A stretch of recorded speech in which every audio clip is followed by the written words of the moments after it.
So as we're just beginning to settle into the retreat, then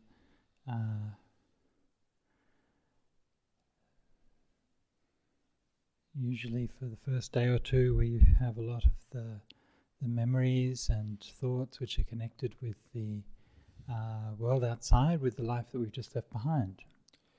Tak ako sa usadzujeme do toho zásadu, tak na začiatku mávame veľa rôznych myšlienok a spomienok z toho života, ktorý sme nechali tam vonku.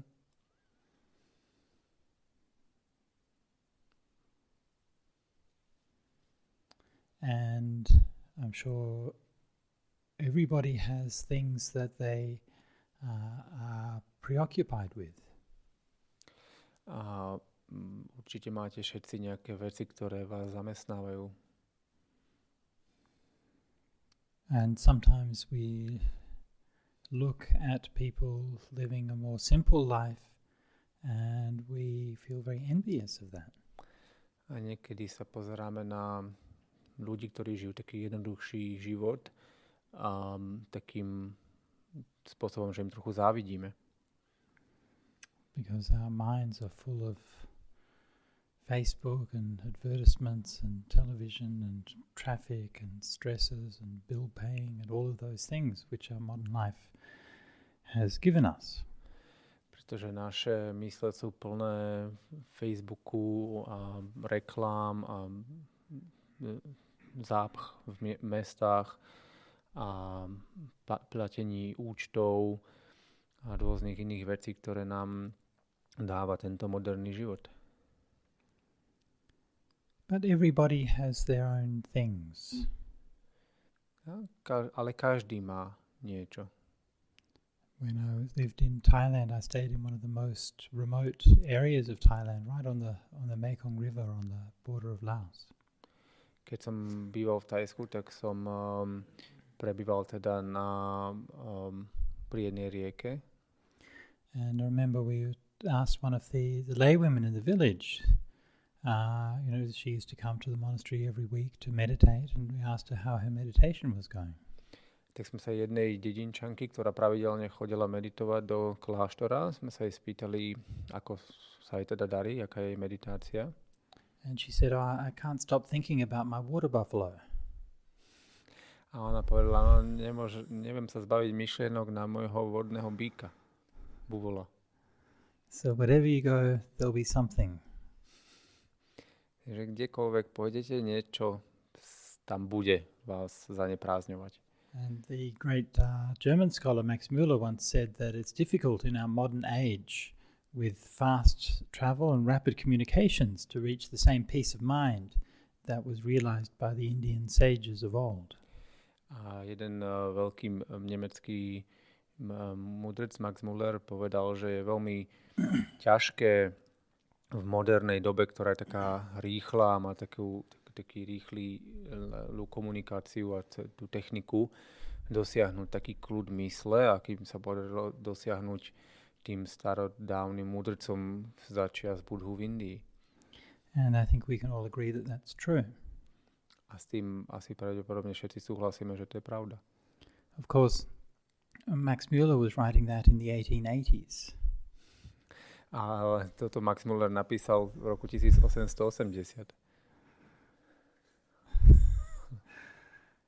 Such rapid communication, you get a telegram every 2 weeks. And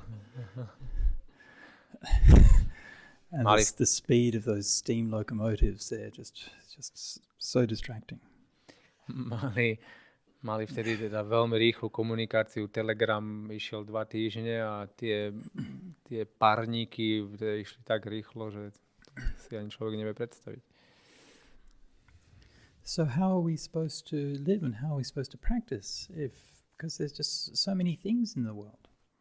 Tak ako máme teda žiť, ako máme praktikovať, keď je tam toľko vecí v tom svete? Well, one insight to this is provided from a perhaps unlikely source, and that is a debate among the aesthetic philosophers of medieval India. A jeden taký vhľad, alebo pohľad na to pochádza možno z trošku netypického zdroja, a to sú estéti z Indie, nejakí mudrci z stredovekej Indie. Now, if you're familiar at all with Indian philosophy, you know that Indian philosophers love to debate things, they love to classify things, they love to figure everything out and have a kind of a system that they can make sense of everything.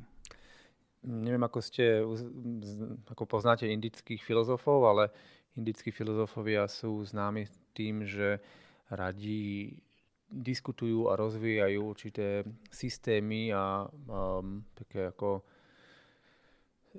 témy, na základe ktorých potom stávajú tie svoje názory. And in the arts, they have a system they call the rasa. And rasa means a flavor. And it's something like the idea of a genre in Western art. V umení majú takú vec, ktorá sa volá, že rasa, a je to niečo podobné ako v západnom umení žáner. Aha, čiže majú nejaký žáner. Ako príchuť. Aha, ako príchuť. Dobre. So the idea is that any work of art, any painting, any piece of music, any play, any piece of writing must have a dominant rasa, a dominant flavor. Otherwise it just becomes, it's just a mess. Mm-hmm. Čiže každé nejaké umenie, ktoré sa tvorí, či už to je obraz alebo hudba, musí mať nejakú dominantnú príchuť, musí mať niečo, čo mu dodáva tú príchuť, inak je to iba chaos. But this theory had one great flaw, and that flaw was the Mahabharata. A táto teória ale mala jednu veľkú chybu, a tá chyba bola Mahabharata. Mahabharata, yeah. Because if you're familiar at all with Indian art, you know Mahabharata is the great epic of Indian literature. And it's so vast. It contains everything. It's got war, it's got romance, it's got comedy, it's got adventure, it's got everything you could possibly imagine. So how can you classify something as vast and sprawling as Mahabharata as having a single flavor? Táto Mahabharata je teda taká klasická indická literatúra, je to veľmi rozsiahla kniha, ktorá obsahuje v sebe vojnu a romantiku a komédiu a všetky rôzne iné žánre, tak tam teda nastáva ten problém, že akú príchuť má ona. Jak táto kniha obsahuje úplne všetko, tak jaká je tam nejaká špeciálna príchuť. And so all of the philosophers would have their say and they'd all argue whether it's this rasa or that rasa. Takže všetci tí filozofovia budú potom nad tým filozofovať, že jakú to má teda tú príchuť. Túto to má rasa, alebo tamtú rasa. Until one of them, the greatest of all of them, came along and said the true flavor of the Mahabharata is the Shanta rasa, the flavor of peace. A potom teda jeden z najväčších týchto filozofov indických prišiel s tým, že táto Mahabharata má jednu takúto príchuť, a tou príchuťou je mier alebo kľud. And that theory, well, initially at least, it united all of the other philosophers because they all rejected it. A teda zo začiatku táto teória zjednotila všetkých ostatných filozofov indických, pretože ju všetci odmietli. Shanta rasa is not a proper rasa at all. Tá šanta rasa, tá príchuť mieru, nie je vôbec teda žiadna príchuť. And anyway, half of the Mahabharata is all talking about war. Polovička tej Mahabharaty je o vojne. The centerpiece of it is the Bhagavad Gita, which has this great battle between the family members and slaughter and death on an unimaginable scale. A tá hlavná zložka tejto knihy je vlastne Bhagavad Gita, ktorá opisuje veľkú vojnu medzi dvoma klanmi, a je to úplne celá kniha o vojne vo veľkom merítku. So how can that possibly be Shanta rasa? Jak to môže byť o tej Shanta rase? And then the answer, of course, is the Mahabharata has the flavor of peace precisely because it includes all of those things. A tá odpoveď je, že tá Mahabharata má túto príchuť mieru práve preto, že obsahuje všetky tieto žánre. Because it doesn't favor and oppose. Pretože sa neprikláňa ani na jednu, ani na druhú stranu. It doesn't restrict itself to a particular kind of thing. Neobmedzuje samú seba na jednu konkrétnu vec. And all of those different things, all those stories, all those verses, they're all part of life. A všetky tie rôzne príbehy a všetky tie verše, všetko to je súčasť života. And in the acceptance of all things, this is where it finds peace. A v tom prijatí všetkých vecí, to je presne v tom nachádza aj ten mier. And when I read about this for the first time, it reminded me of the Buddha said that all of the Dhamma had one flavor, the flavor of freedom. A jak som si o tom čítal, tak mi to pripomenulo aj Budhov výrok, ktorý povedal, že Dhamma má jednu príchuť a to príchuťou Dhammy je sloboda. And when you're sitting and meditating, then inside you is also a little bit like the Mahabharata. A keď sedíte a meditujete, tak vo vnútri vo vás je tiež taká malá Mahabharata. All the loves and the hates and the romances and the sex and the violence and the death and the despair and the giving up and the freedom and all of those things, they're all happening inside you. Vo vás sú všetky vaše lásky a nenávisti a milovanie sa a všetky tie životné príbehy a rôzne zážitky, ktoré ste zažili. Všetko je to vo vás, vnútri. And this is your humanity. Ale to je vaša ľudskosť. This is what it's like to be human. Toto vlastne znamená byť človek. So you can try to fight that stuff all you want. Tak sa môžete pokúsiť s tým zápasiť. That too is very human. Aj to je veľmi ľudské. And you can fight it and lose and keep on fighting it and going back and doing it again. And that's the most human thing that you can do.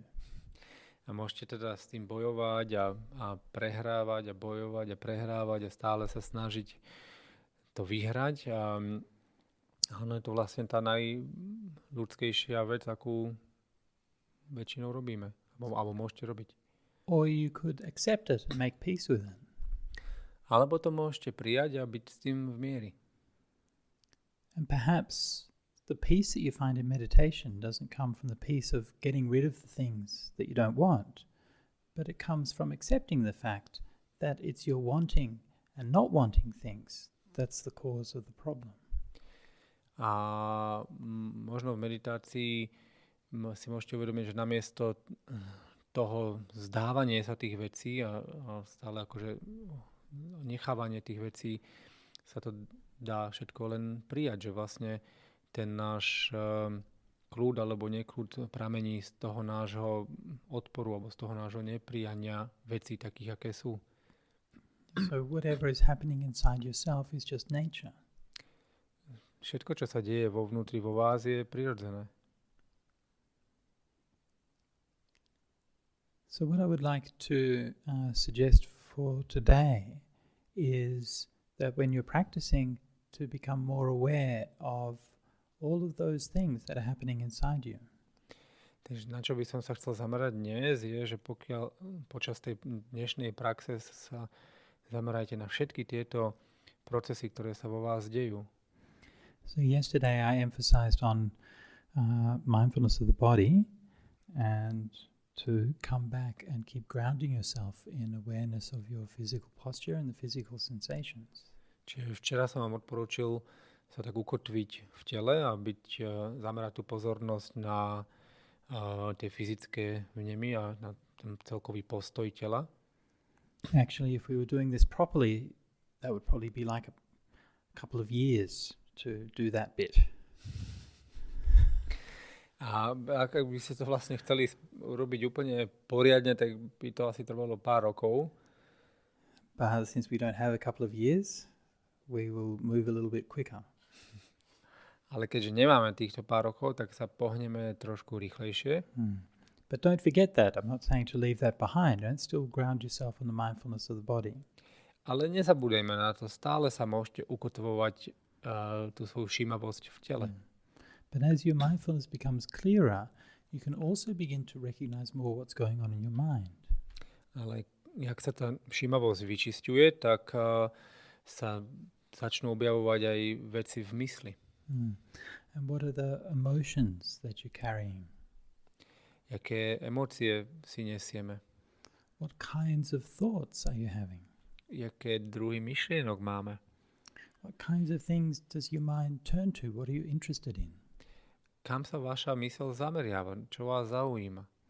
What kinds of things are provoking hate or aversive responses? Aké veci nechávajú vystať nenávisti alebo nejakej averzii? So again, at this point, don't be too judgmental or too much trying to get rid of or change anything that's happening. Ale nesnažte sa to nejak veľmi súdiť alebo zbaviť sa toho. So just focus on being aware of it, try to understand it. Zamerajte sa iba na tú bdelosť, na to, že ste si toho vedomí a že to nejakým spôsobom chápete. In many ways, what's going on in our mind is it's like we're a whole person, we're an adult, but like our minds split off into all these little children inside our minds. Veľakrát čo sa deje je, že my sme síce dospelé bytosti, ale tá naša mysl sa rozdeľuje na také rôzne sekcie, v ktorých sa správa už oveľa viac tak detsky. Také detské časti sú v tej mysli. So if at like a higher level, we think of ourselves as sort of more cognitively sophisticated, more emotionally mature. Na tom vyššom leveli sa veľakrát vnímame ako také sofistikované, rozumné bytosti, také emočne dospelé bytosti. But still inside us, there's parts of us who are just acting like little children. Ale stále vnútri v nás sú časti, ktoré sa správajú ako deti. Yelling for attention. Ktoré kričia, aby získali pozornosť. Crying for no reason. Pláču pre nie úplne nejaký zjavný dôvod. Suddenly, inexplicably deciding that they must have something. Úplne s takým nutkaním mať niečo v tomto momente. Now, again, think about how you might want to deal with this. Porozmýšľajte nad tým, ako sa s týmto vyrovnať. Imagine you've got, a few kids in your house and they're really energetic and screaming and running around and playing. Predstavte si, ako keby ste mali doma pár detí a tie by boli veľmi energetické a behali by okolo a kričali a niečo stále chceli. So what do you do?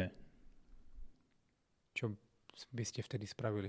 Do you just tell them, sit down and shut up? Poviete im, že sadni si a buď ticho?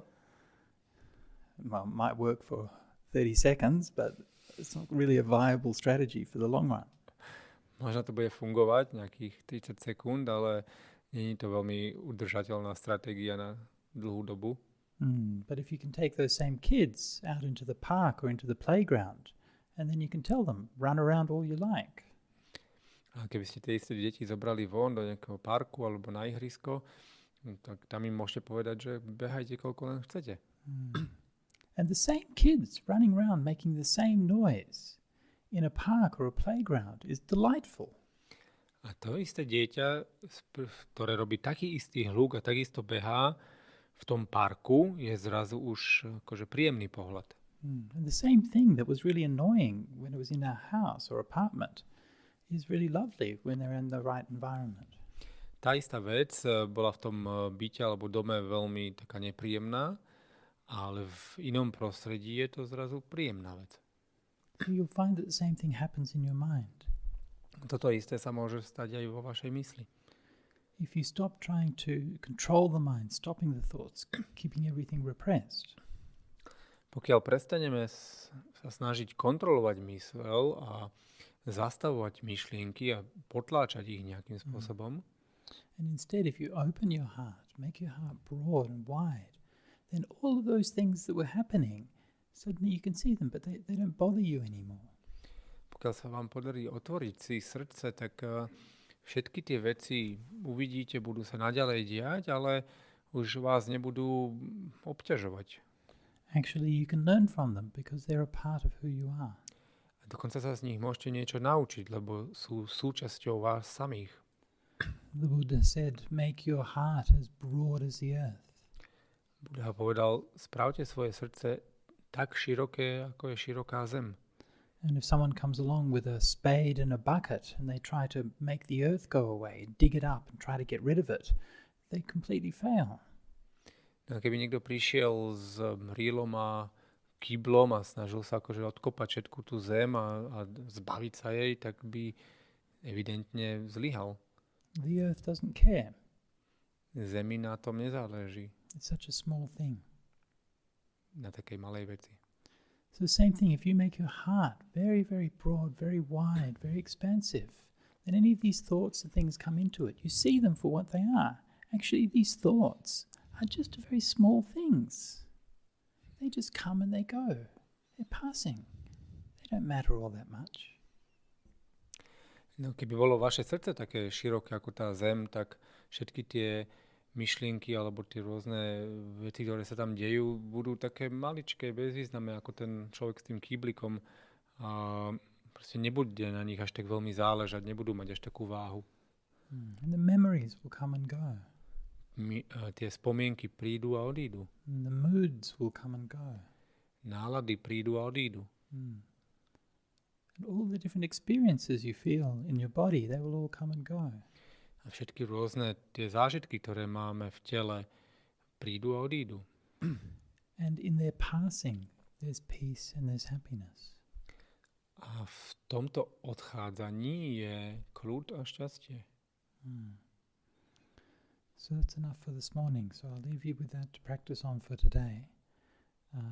And I'll put up the sign for the interviews today. Again before the meal time. A tu by sme pre dnešok skončili. Nechám vás nad týmto meditovať celý deň a teda ešte pôjdem spraviť ten zoznam na interview a bude visieť pred obedom už na nástenke.